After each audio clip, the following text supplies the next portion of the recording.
hukum terkait penyalahgunaan BBM bersubsidi jenis biosolar yang telah merugikan keuangan negara sebagai akibat tata kelola penyaluran distribusi BBM bersubsidi yang longgar di daerah Kolaka, Sulawesi Tenggara. Mungkin rekan-rekan bisa dari subjek 1 bisa ditampilkan video dulu untuk pembukanya biar saya ada kesempatan ambil nafas.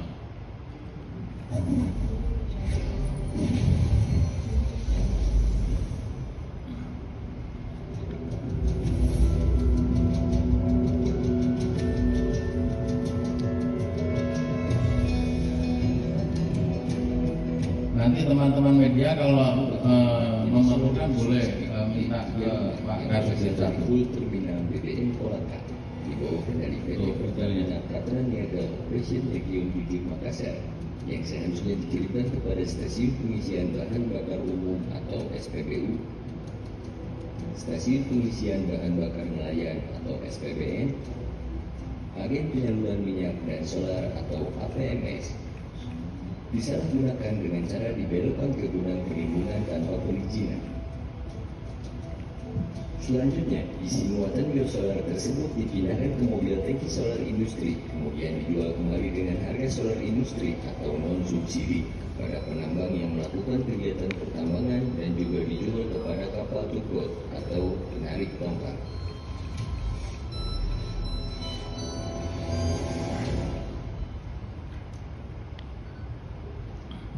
Baik, rekan-rekan, saya lanjutkan bahwasanya rilis hari ini adalah berdasarkan laporan polisi Nopol LPA 109/11/2024 SPKT di Biter Barreskrim Polri tanggal 14 November.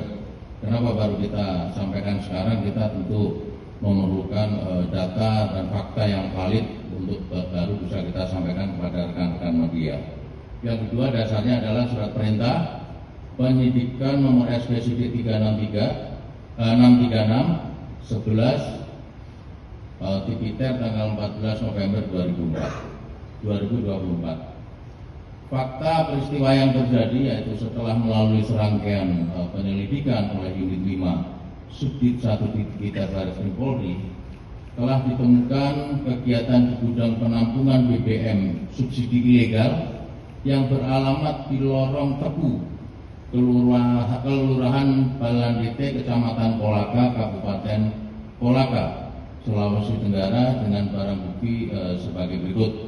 Yang pertama adalah 1 unit truk tangki biru ukuran 10.000 liter dengan tulisan PT RPM Nopol DT 9161 UB dengan muatan solar subsidi volume kurang lebih 8.000 liter.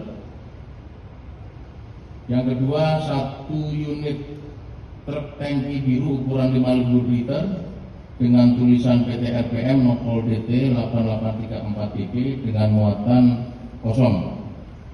Yang ketiga, 1 unit truk tangki biru ukuran 5.000 liter dengan tulisan PT RPM Nopol DT 8320 BB dengan muatan solar subsidi volume kurang lebih 5.000 liter. Yang keempat, 3 tandon atau pembu berisi minyak solar subsidi dengan total lebih kurang 3.000 liter. Kemudian 7 tandon atau pembu kosong, 5 drum berisi solar dengan total kurang lebih 600 liter, 1 mesin pompa atau alkon, 1 selang panjang berwarna biru, 1 selang panjang berwarna kuning kecoklatan, 1 corong kepala babi, dan 10 segel berlogo Pertamina dengan tulisan FPQNQ. Terhadap temuan tersebut telah dilakukan serangkaian proses penyidikan berupa dugaan tindak pidana setiap orang yang menyalahgunakan pengangkutan dan atau niaga bahan bakar minyak, bahan bakar gas, dan atau liquid petroleum gas yang disubsidi dan atau penyediaan dan pendistribusiannya diberikan penugasan pemerintah sebagaimana dimaksud dalam pasal 40 ayat 9 Undang-Undang Nomor 6 tahun 2023 dan penetapan peraturan pemerintah pengganti Undang-Undang Nomor 2 Tahun 2022 tentang Cipta Kerja atas perubahan ketentuan pasal 55 Undang-Undang Nomor 22 Tahun 2001 tentang minyak dan gas bumi. Jumlah volume BB yang disita dari hasil penyalahgunaan ini memang hanya 10.957 liter. Kenapa? Karena BBM subsidi yang bersifat habis dipakai yang disita merupakan barang bukti biosolar sisa hasil sehari sebelumnya. Jadi perputarannya tiap hari. Nanti kita bisa hitung rekan-rekan berapa kerugian negara yang ditimbulkan atau keuntungan para pelaku akibat kecurangannya selama tempoh 2 tahun dia melakukan kecurangan ini. Untuk dugaan pihak yang terlibat, yang pertama adalah saudara BK sebagai pihak yang mengelola lokasi atau pemilik tempat gudang penimbunan tanpa perizinan yang terletak di daerah Balan DT Kecamatan Kolaka Kabupaten Kolaka, dan saudara A sebagai pemilik SPBU Nelayan Kecamatan Puleang Tenggara Kabupaten Bombana. Selain itu kita juga menduga ada keterlibatan saudara T selaku penyedia armada atau pemilik truk tangki, mobil tangki. Ketiga, dugaan oknum pegawai PT PPN atau Pertamina Patraniaga yang diduga memberikan perbantuan untuk melakukan penebusan kepada PT Pertamina untuk BBM jenis solar. Yang terakhir adalah pemilik SPBU Nelayan. Rekan-rekan sekalian, dalam proses minggu ini kita akan melakukan pemanggilan terhadap orang-orang ini yang baru saja saya sebutkan, sehingga saat ini belum bisa kita hadirkan di tengah-tengah kita.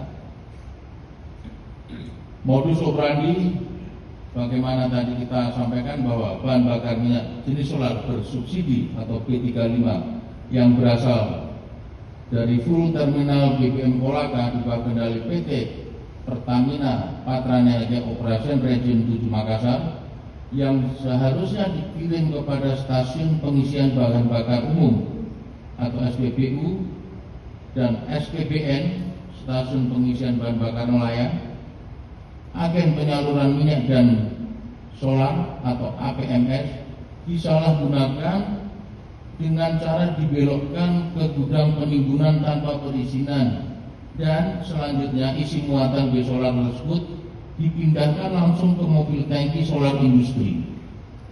Mobil tangki yang kepala biru itu khusus untuk solar industri, kemudian dijual kembali dengan harga solar industri atau non subsidi kepada para penambang yang melakukan kegiatan penambangan, dan juga dijual kepada kapal takbut dengan harga solar industri tentunya. Rangkaian perbuatan yang disimpulkan sementara sebagai berikut. Pemilik SPBU atau SPBUN dengan menggunakan ID khusus yang terkoneksi dengan proyek Pertamina